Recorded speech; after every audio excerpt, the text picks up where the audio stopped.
What our sins? Yes. What our sins away? Way like a river.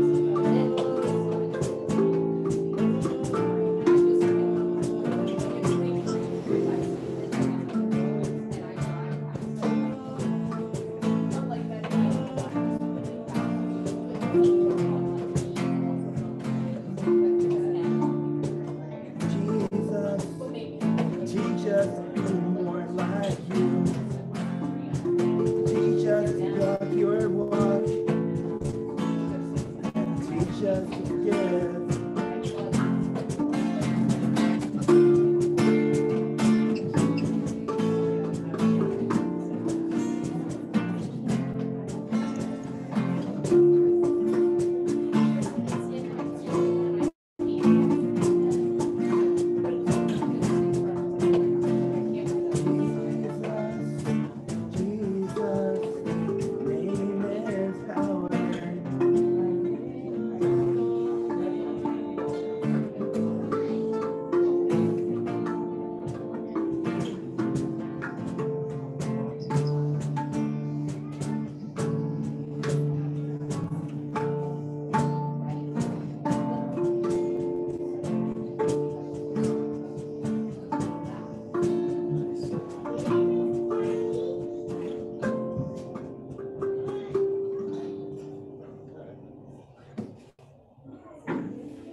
Good day. Hallelujah. It's a good day. Good day today. Jesus is Lord. Yeah. Jesus is Lord. He is Lord over everything. Okay. All right. So I'll do the impression. Go for it.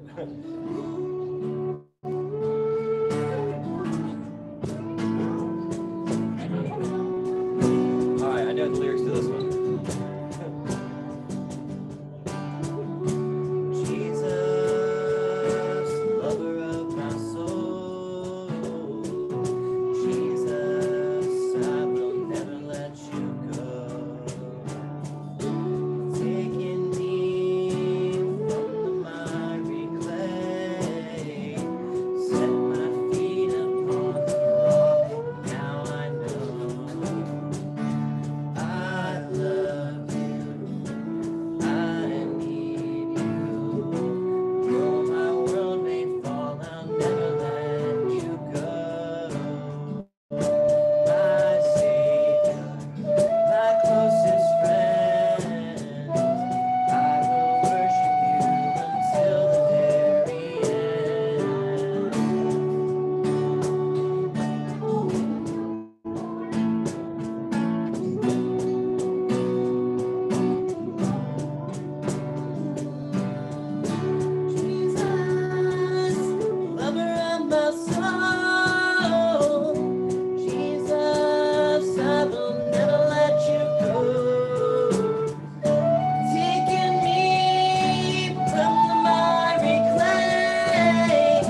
fly away. Yeah. Somewhere when this life is hard, oh yeah, fly away to one God's celestial shore. I'll fly away. I'll fly away, oh glory. I'll fly away. When I die, hallelujah, by and by, I'll fly away. Like a bird from prison roses. Oh wait, no, wrong line. It's all good. Every time. Like a bird from prison roses flown, I'll fly away. I'll fly away, oh glory. I'll fly away. When I die, hallelujah, by and by, yeah, I'll fly away. I'm so little.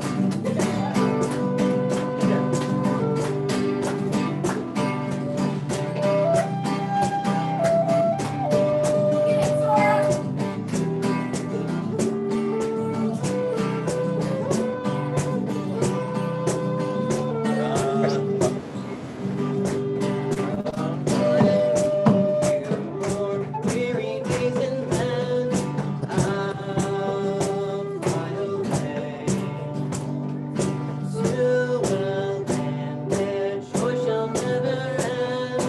I'll fly away.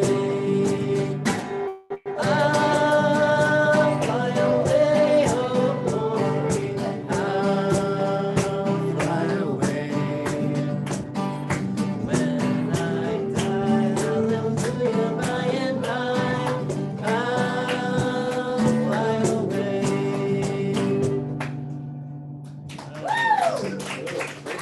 One more. Alright. What do you want to do? I don't know. Can you You know write in those- Christ alone?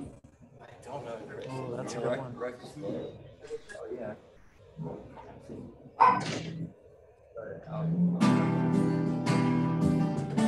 Can I see it real quick? Can we Yeah. just pause for just a Go ahead. minute? Just 1 second. Yeah. Jesus, kid. There it is.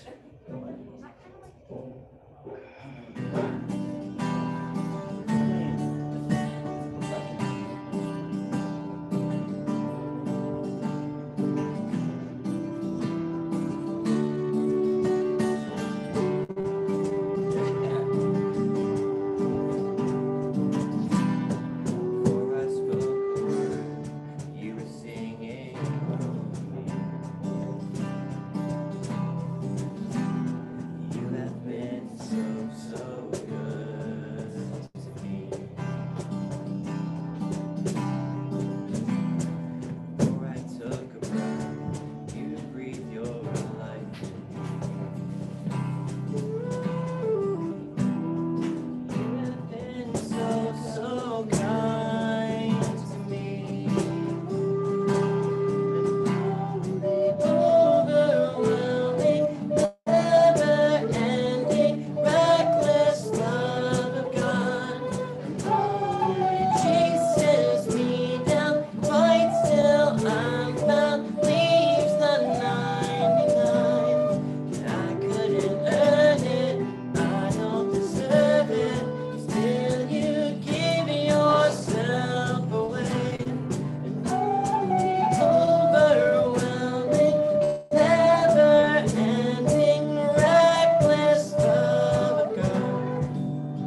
awakening in the Holy Spirit. If people have been lacking and they felt dark in their face, we ask for a reawakening. Yes. We just ask for more of you, God. We just ask that your will be done today and throughout the rest of the time. We love you, God. We love you so much. Amen.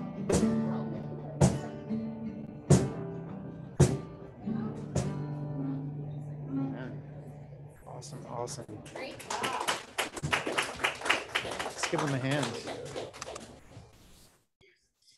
Hey, grab something for communion. I think we got some pieces of donut left. Whatever you got on your plate, grab something.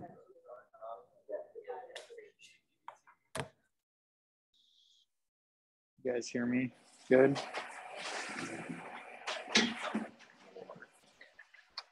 Yay, nay. Everybody hear me back there?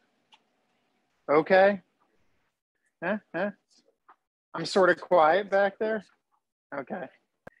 I'd like to just start by acknowledging Memorial Day. And in doing so, I think about when I was in college, I had a friend. He was actually a roommate. His name was Bill. And we used to stay up super late. A whole group of us actually used to stay up in our dorm and play Madden football tournaments, video games, like late into the night. We're like eating ramen, just like bunch of junk food and soda, and stayed up super late. We do all sorts of crazy stuff together.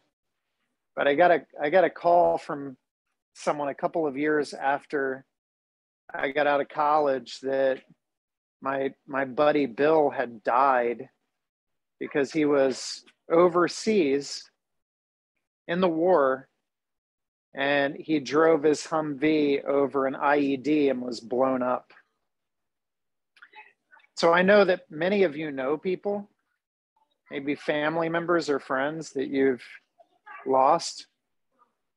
And so this time is it's not just barbecue time, although I love barbecue. It's also like for many people who have lost those that you love and care about, it's hard and painful. And it's actually an emotional time as well. And I just think about the promise and revelation that God will wipe away every tear and there will no longer be death. And I look forward to a day when the Prince of Peace brings about peace and there is no more death. There is no more sorrow. There is no more war. All of that is done. And so take whatever you have. I'd like for us to just acknowledge Jesus, the Prince of Peace, who wipes away every tear and who causes all of our pains to be undone and somehow takes everything and works it together for the good. I'm just thankful for that. How about you? Woo! Thankful for that. So let's acknowledge Jesus, who is the King, the ultimate King, and who wins not by defeating the enemy, but dying for the enemy. So cheers to you, Jesus. Thank you, Jesus, for your death. You said whenever we do this in remembrance of you. So we just want to take this cup and remember you. And one day we're going to share it with you. You're going to be at the table with us. And we're going to look across and you're going to look at us with a big smile, maybe a wink. And finally, everything that was broken will be restored again. Narnia is going to be right again. So we love you.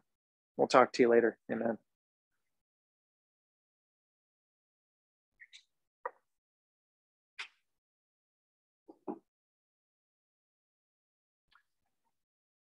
All right, so we're going to talk home. And this is the last of our rhythms. Do you guys remember? Have you been paying attention like the last 4 weeks when we talk rhythms, what they are? Can anyone say what our rhythms are in our micro churches? Rest, eat, act of love, video games. What's going on here? That could be your rhythm, sure. Rest, eat, act of love, confess. And today, home. Rest, eat, act of love, confess, home. My friend Kelsey reminded us this morning at breakfast that worship is not just music, which music is an element of how we can worship God. But Romans says that we offer up our lives to God, which is a spiritual act of worship. So whether we eat or drink or play video games, take a walk at the park, drive in the car, whatever we're doing, we're offering up our lives. Our lives are an act of worship. It's a way of offering everything back up to God and going, my life is my worship. And so I'm not separating a part of my life from my spiritual life. My whole life is spiritual. But part of that is resting with God. We want to slow down, play, sleep, recover, have fun together, picnic together. Isn't it good news that our faith isn't just boring? We get to picnic and party together. Isn't that great? Isn't it good that Jesus took naps and rested, and faith doesn't mean burnout? Hey, you want to follow Jesus? You better produce and be busy and get burnout and tired and exhausted and almost feel like faith is knocking off an endless to-do list. Does anybody want to look at their faith that way? But what if Jesus said, come to me if you're burnout and I'll give you rest? Isn't it good news that Jesus is the one who invites us to break away from busyness, chaos, exhaustion, burnout, to refresh, to renew, to enjoy, to rest. We eat like Jesus ate. Now, every other page of the Bible, that's the average. On every other page of the Bible, there's a story that involves food. And then it makes sense that Jesus said, or scriptures say, the Son of Man came eating and drinking. And the whole strategy, he even said, remember me whenever you eat a meal together. And so the way that we eat, who we eat with, the type of parties we throw is a spiritual experience. It's an act of worship. Act of love, where we bless people. Confession, we're a mess, right? Who in here is a mess? Who's a screw up? Who's imperfect? Isn't it great that Jesus declared you innocent, holy, righteous, good, picked up the tab, said that you're good to go as a gift? And in home, it's all of our life. It's the way that we live at home matters a great deal. I'm going to read Deuteronomy chapter 6 because it's one of my favorite ones when I think about home life. And I'm reading it from the Message, but I love this one. Deuteronomy 6. This is the commandment, the rules and regulations that God, your God, commanded me to teach you.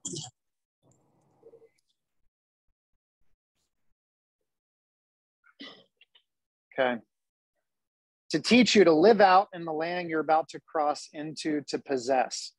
This is so that you'll live in deep reverence before God lifelong, observing all his rules and regulations that I'm commanding you, you and your children and your grandchildren, living good, long lives.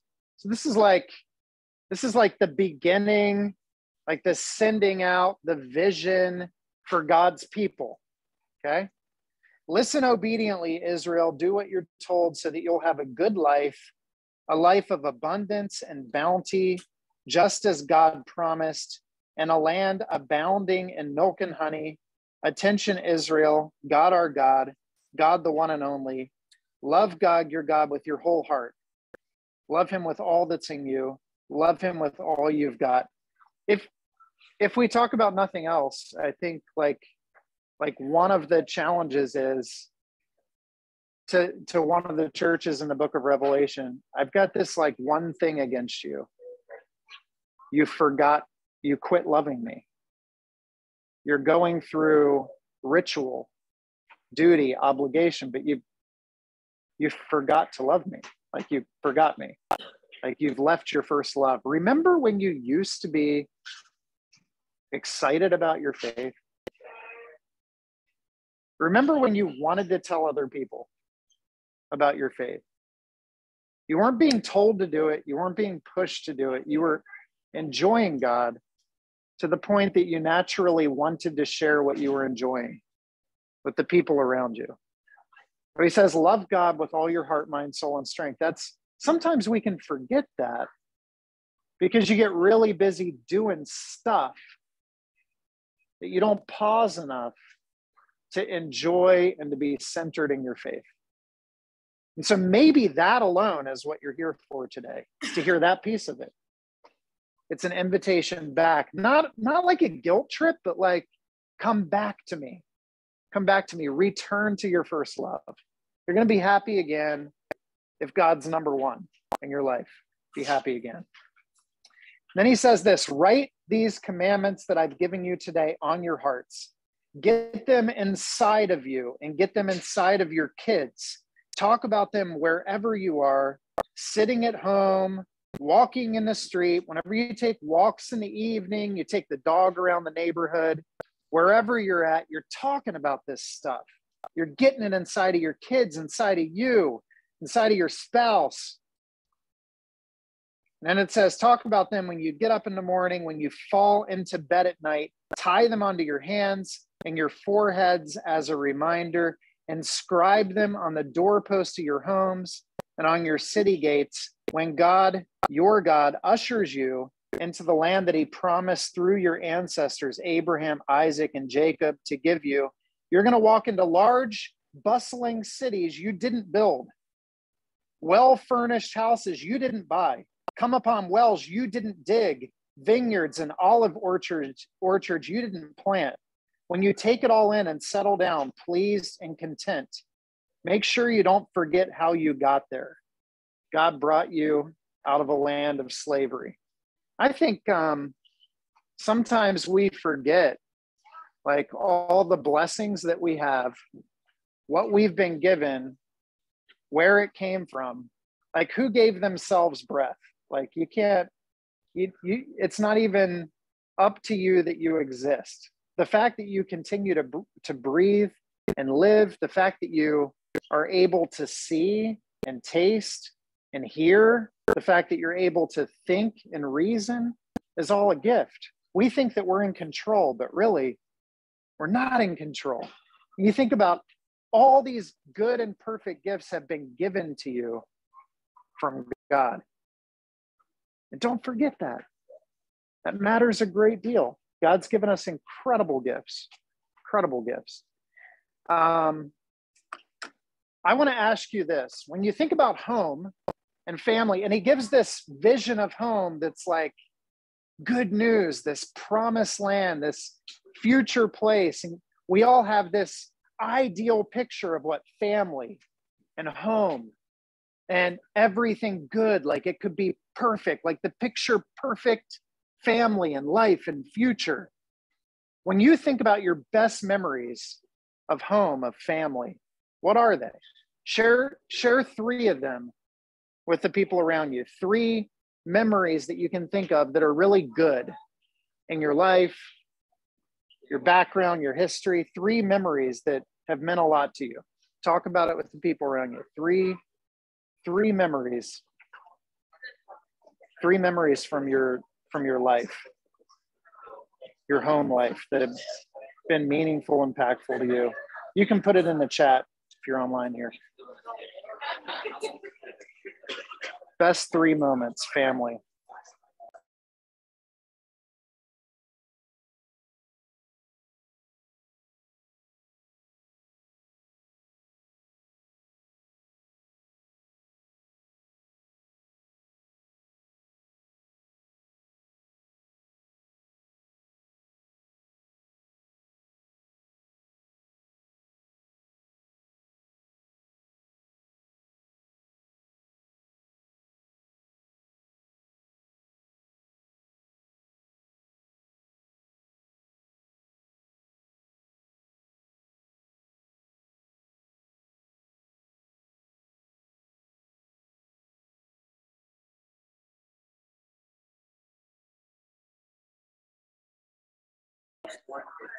You guys hear me okay? Good, good. Okay.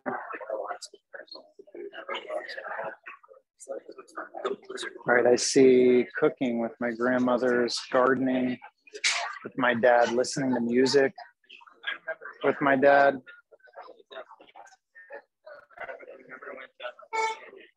What do you guys have? A couple memories that pop up. What do you want to share? A couple memories, home life.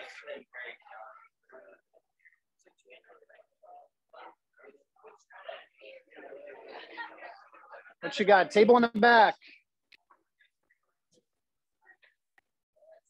What you guys got? A couple memories.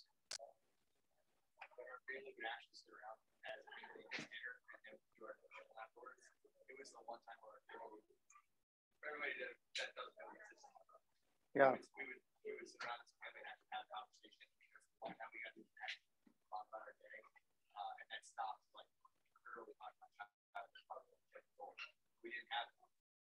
Yeah. The best of memories were dinner, sitting around the table with the family, having, laughing, spiritual conversations, jokes, all of it. Yep. Good. What else we got? I got, someone said, hiking on my grandmother's ground, finding tadpoles and critters. Yep. What else we got?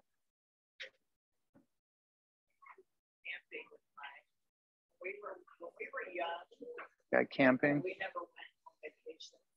My dad had the whole school bus, so we fixed the bus. My mom dad took the whole school bus, he took all the seats out of it, and he put a little boy stayed in there, and we would go like 10 minutes down the road to this farmer's field along the creek, and we would camp. Camping along a creek, a field with brothers and sisters.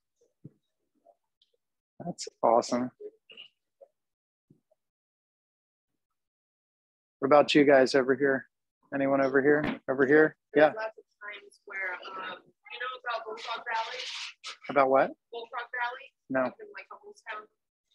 It's a really awesome like nature walk Mm-hmm. place. It has this awesome little ponds, or it's actually a huge pond, but it's a pond that you can look Nature at. walk, pond. Yep. There were lots of times where Mom, Dad, and I would take walks in Bullfrog Valley, and it was just a really nice time. To make an ice cream. Walks, ice cream. You guys notice that some of this feels like the stuff we're hearing, like seemingly insignificant, kind of normal, everyday stuff, doesn't it? Like just the normal stuff, camping or a walk, taking a walk, nature, dinner table. It's like the everyday kind of stuff. Isn't that what I just read?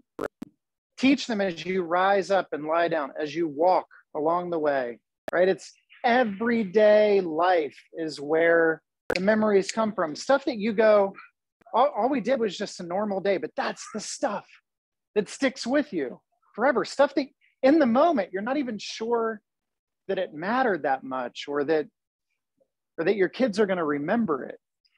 You ever hear somebody share a memory that you're like, oh yeah, I can't even believe that you thought of that. That just felt like a normal kind of day, and you brought up this random memory. How did you remember that? Elise will do that. She'll share something with me from like a year or two ago, and I'm like, how do you remember that? That was just like a regular Thursday night, something that we talked about when we were walking the dog, and she'll remember it. I just find that fascinating how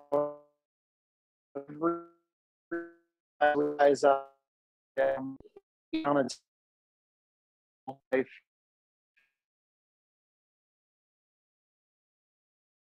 I'm going to say, I think this is a significant point. Discipleship is less about what you tell someone and more about who you are. It's less about what you tell someone and more about who you are. You shape the people around you more by who you are than by what you say.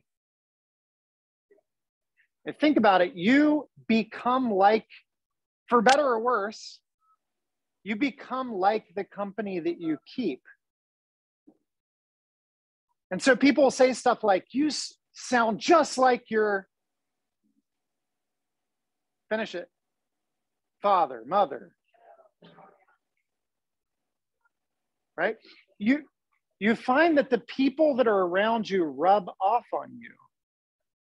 And so it is truly more caught than taught that the way that you respond, whenever somebody mistreats you, the way that you respond is impacting the people that live life with you more than what you tell them. Sometimes we think that we got to sit people down and explain to them how we think, how we need to view the world, our opinions, the way that we view society. But you know what shapes the people around you? Your love, your patience,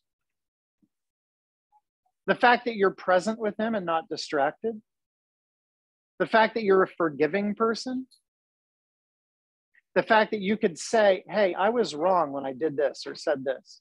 That's going to impact the people around you way more than a specific piece of advice or an opinion or a perspective on something. It's more about who you are in the everyday stuff of life that shapes the people that you're around. It's who you are, right? What's going to shape Addie as a 14-year-old who, she's got 4 more years and then she'll be off to college or wherever and then off doing her own thing. What's going to shape her more isn't that I sit down and go, Addie, you should do this, this, this, this. She's going to look at the life that I live, the life that Jackie lives, the way that we treat each other, the fact that we date, the conversations we have around a table. And you know what?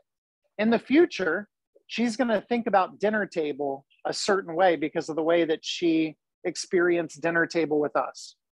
That's going to impact what she thinks dinner table should look like. The fact that we should eat together around the table, the fact that we should listen to each other's stories. She's going to think about relationships because of the relationships that she watched.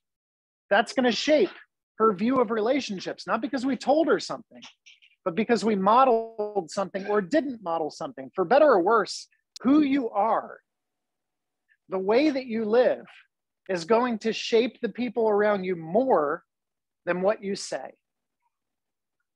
This is part of why I believe Jesus said, follow me.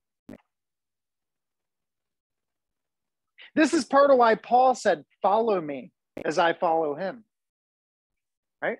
This is why Deuteronomy says everyday life is the playground for formation and discipleship. This is how people are formed. This is how people become who they are. It is more caught than taught. It is more caught than taught. It's more imitation than information for transformation. It really is. And so if you think about it, for Jesus, when you think about the stories of Jesus, the medium was the message. Meaning Jesus, his life was the message. The word, when people think about the word, right? They go, what do they call this? The Bible, what else? The word of God, right? Okay, so they call this the word of God. John 1 says the word of God became flesh. The word of God literally became a man and walked the streets. And he said, I am the living, what? Word. I am the living message. And so the message isn't so much a bunch of words on a page as much as it's a person walking streets. And that person walking streets set the example of this is what God is like. Now you know because you hung out with me. Now you know because you fished with me. Now you know because you ate with me. Now you know because you were with me when these people no one would ever talk to or hang out with I embraced them. And you did because you were with me. You were shaped by what you experienced as we shared the journey together. That's how it happens. It's less about, I know we think that our little speeches and our ideas and our philosophies and the things that we say are going to shape the people around us, but it's more who we are, how we live. The stuff that you think every day doesn't really make a difference or people aren't really paying attention. That's the stuff that shapes us and the people around us. Who we're becoming is more important, it's more significant than what we say. The medium really is the message. Jesus, the word. Think about it. It's what he did. That's what we talk about, isn't it? We talk more about what Jesus did than what he said. And he said a lot of good stuff, and we talk about that too. But what do we really talk about the most? It's the stories of this woman was caught in adultery. What did Jesus do? What he did was the message. What he did was the message. Right? There's somebody that was outcast or mistreated, and then Jesus went up to them and valued them and sat with them and listened to their story and hugged them and embraced them and ate with them. What he did was the message. I'm going to say this, like, you want to impact the people around you, stop worrying about what you're going to tell them. And think about, who am I becoming? Who am I becoming? Because if I am becoming someone who is shaped by Jesus, literally our faith is about becoming like the one we love. It's learning to think like Jesus, act like Jesus, sound like Jesus. You go, that's really the test of our faith. It's not like how much knowledge you know. It's at the end of the day, when people come away from you, do they feel like more lifted up? They feel more loved? They feel like for the first time in a while, like I could do it. Or do they feel beat down? Do they feel judged? Do they feel discouraged? What do they see when they're with you? Do they go, oh, you know what? These men or women, they just seem like regular people, but it's almost like they've been with Jesus because of how they live. It's so radically different the way they live. That's what our faith is about at the core, is imitation of the one that we love. Christianity is not about the Christian religion. It's about Christ. It's about a person. It's about being conformed into the image of that person. So ask yourself, do I look like Jesus? Do you? Do you look like Jesus? Sometimes, okay, sometimes. Now ask yourself this, it's a great question to ask daily. And actually, that's the idea of communion, is that we come together, we remember Jesus, and that we do it every meal, breakfast, lunch, and dinner. You go, where do I not think like Jesus? Where does my mind need to be changed? Where do I not sound like Jesus? Maybe like I say the right stuff, but I got a tone. Like sort of angry or irritable or quick-tempered or whatever it is. Where do I not sound like Jesus? Where do I not act like Jesus? The people around you are watching. They're watching you. They're watching your life.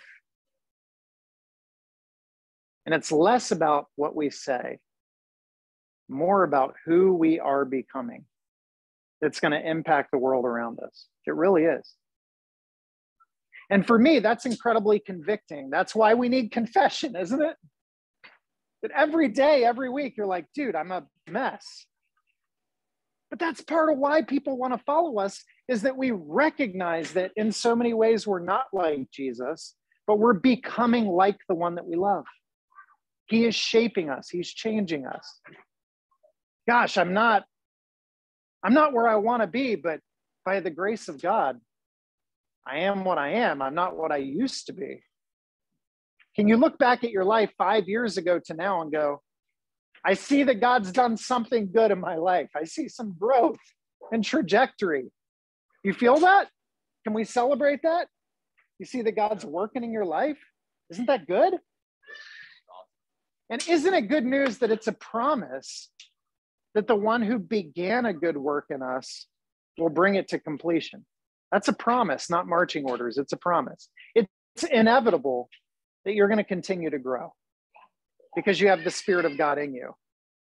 Now, we don't create growth, but we can certainly put roadblocks in our way or barriers so that we don't recognize what God's doing. Right? God's trying to speak to me, but I'm too distracted. But I can't see him or hear him. How many of you have that issue going on?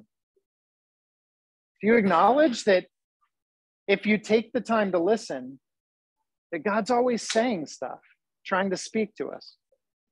You know, when I went hiking in the mountains, the guy that took us out said, I have yet to find anyone who's gone on a 2-week-long trip out in the mountains where they have to leave their cell phone because they have no reception. I have yet to find anyone who's gone dark in the mountains for 2 weeks and not heard from God. I think a big part of our disconnect is our distraction. We're distracted. Got too much stuff in our way that it's too much noise.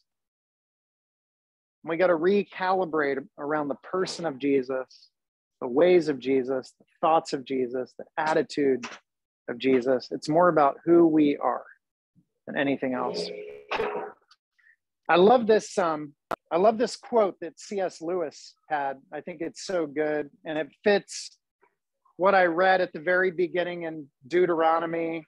That whole passage, the image of like what we wish our world was, this promised land, everything made right. He says this: if we find ourselves with a desire that nothing in this world can satisfy, the most probable explanation is that we were made for another world.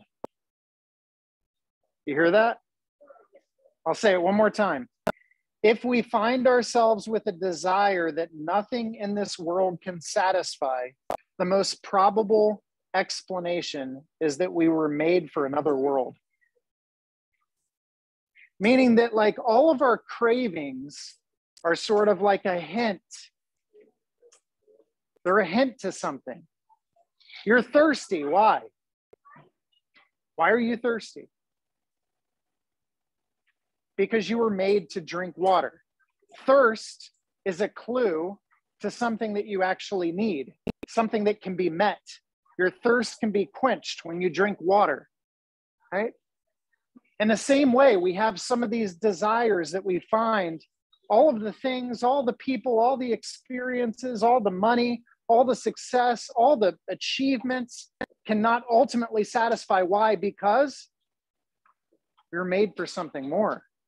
Someone more, another place, another land. That's why Paul says it. Jesus says, thy kingdom come on earth as it is in heaven. And we got this language that Paul uses where he says, our citizenship is where? In heaven, right? And so ultimately, when we think of home, and my title is Home, for this teaching, when we think of home, this is not home, right? This is like a place that you stay in for a couple of days. It's like a hotel, okay? This entire life in this temporary body that's going to die is like a hotel. We're on a business trip. There you go. It's just a temporary tent that we have. But our home is where? It's with Jesus forever, heaven, eternity, everything made perfect and right and holy and restored. And So our desire now is we look around and we go, man, this place is like so broken. You got people like shooting up classrooms, death and sickness and suffering. This place doesn't feel much like home, does it? Doesn't it feel broken? Don't you like yearn for this broken place to be fixed? Don't you want it to be right? Don't you want hate to be replaced with love, and isolation to be replaced with community, and death to be replaced with life? Don't you want that? So we look around and we go, man, there's something more that I want. There's something more that I desire. And so Paul points it out all the time. Like, this is not your home. Your citizenship is not here. You have a home that's perfect, but you know what you are? You're representatives of your heavenly home and your heavenly Father. And what you get to do is you get to show people what it's like. Because Jesus is your King now or in the future, or both? Both. Jesus is Lord. You guys were saying it when you were singing. Jesus is Lord, which means he's Lord now. Which Jesus being Lord now, is that good news for our neighborhood? Yep. Is that good news for our cities? Is that good news for our schools? If Jesus is Lord, what does Jesus do about people that are sick? He heals them. What does Jesus do about people that are mistreated and alone and isolated? He loves them. He includes them. What does Jesus do when people are being hurt and mistreated? He comforts them. He stands up for them. Right? So if we are God's people and our citizenship is not here, but it's in heaven, then it means we get to pray like Jesus. Your kingdom come here in this neighborhood, in this city, in my home, in my workplace, as it is in heaven. I want everything to be made right and restored and good again. And I get to be a part of that. And so I don't need to sit around like complaining about it.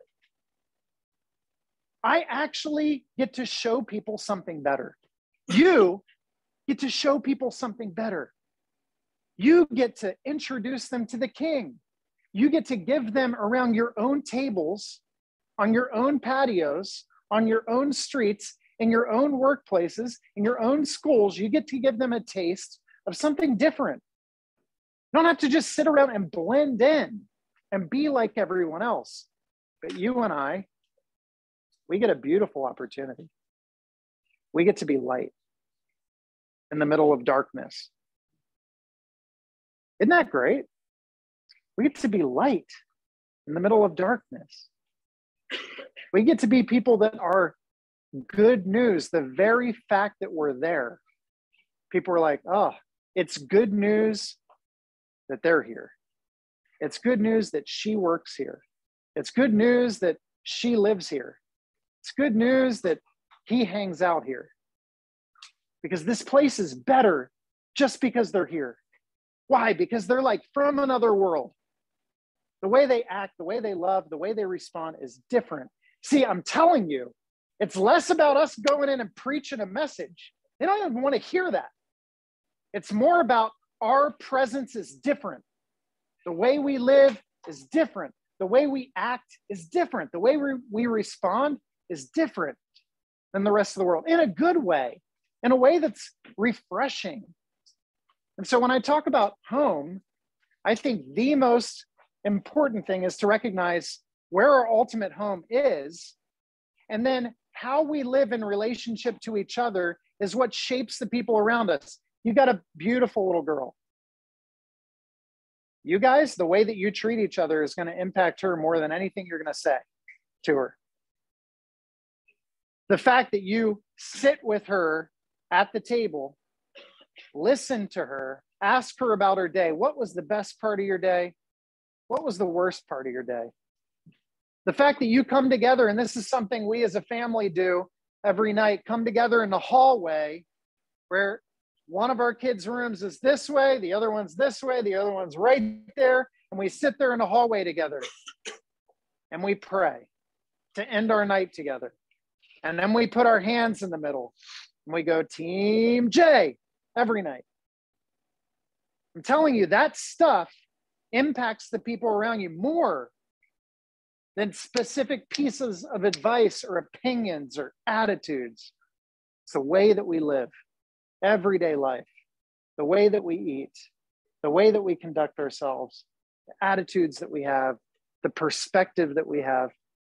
Man, when our world is like filled with so much hate and darkness and pain and despair and trouble, are you someone that your kids, your friends go, this person is offering me hope?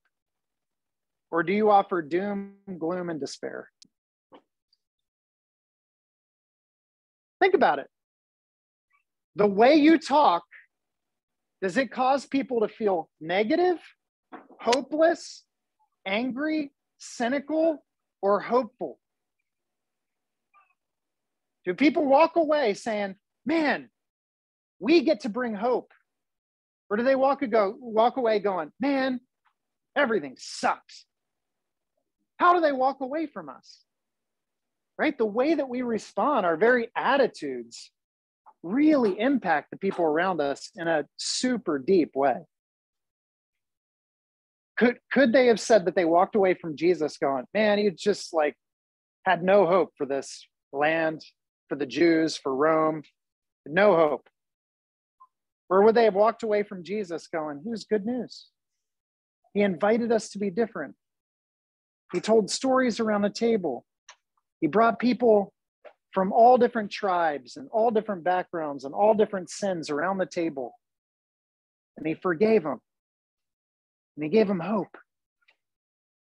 Gosh, wouldn't it be great if we did that and lived that way? We get to be those types of people.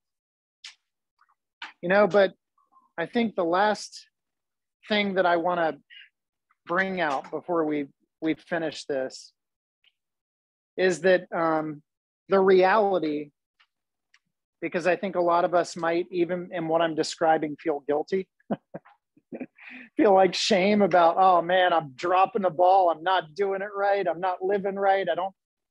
I don't set the best example. I don't have the best attitudes. I feel like what's rubbing off on the people around me isn't necessarily good. Listen, you are in bad company, but you're in very common company. It's like every single family in the history of the world has experienced this, starting with the first one. Describe the first family to me. Who was the first family? Adam and Eve and Cain and Abel, right? Everything great? Kids got along? No. The first set of brothers, one killed the other one. The first family. And they couldn't blame it on culture. They were the only family. It was just them. I'm telling you, the first family had all kinds of dysfunction. Now you start going through every single family. My goodness. Abraham and Sarah. It's sort of a problem if you want to pimp your wife out, isn't it? It's a bit of a problem. Solomon. Well, polygamy is sort of a problem, right? You start going through these families and the dysfunction that was going on. I just want to encourage you that we're all messed up. We're all messed up. Like all of us are messed up. All of us have problems. All of our families are imperfect and broken. Every single one of them. Nobody's perfect. All have sinned and fall short of the glory of God. And every single day, you might, at the end of the night, how many of you have this guilt about, I was not the perfect partner or mom or friend or neighbor? How many of you feel that at the end of every day? You feel that? You feel imperfect and broken? You're completely, yeah. You're completely normal. We've all got that issue. But thank God that Jesus invites us to have a vision for something more. He loves you right where you're at, but too much to leave you there. He loves you right where you're at, but too much to leave you there. And there's this opportunity for us to think about the type of lives that we're living. Not that we're going to change it, but that you become like the one you love. So here's the takeaway. 2 steps. Super simple. Super simple. You want to impact the lives of those around you? Hang out with Jesus. How many of you for a while just haven't hung out with Jesus?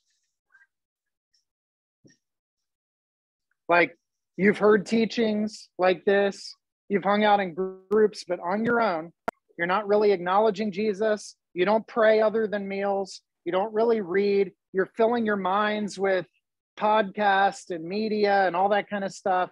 You're not filling your mind with the words of Jesus. You're not sitting in the presence of God in nature.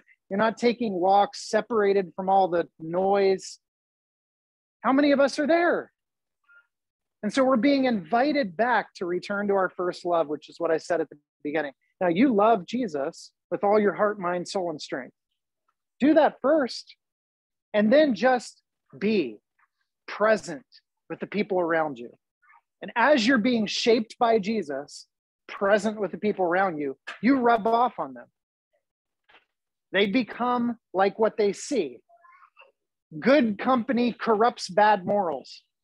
You've heard bad company corrupts good morals. Mission is about good company corrupting bad morals. We literally shape the people around us because we're light in the midst of darkness, and we show them something different. Not because you try to become better, not because you try to do the right things, but because you love Jesus so much that he rubs off on you. And you start to look like him. And then your family starts to look like him. And then your friends start to look like him because you're being shaped by the person that you treasure. The great treasure that you go sell everything because you want him above everything else. So Jesus, we pray that that you would be first in our lives. And right now you probably aren't for most of us. And if we're honest, we have idols in the name of work, even idols in the name of family, even good things that we put before you. We just want to return back to you first and have that shape everything we do. Amen. You guys gonna play a tune? Sweet. We got a closing song. We got some friends that are gonna play a closing song.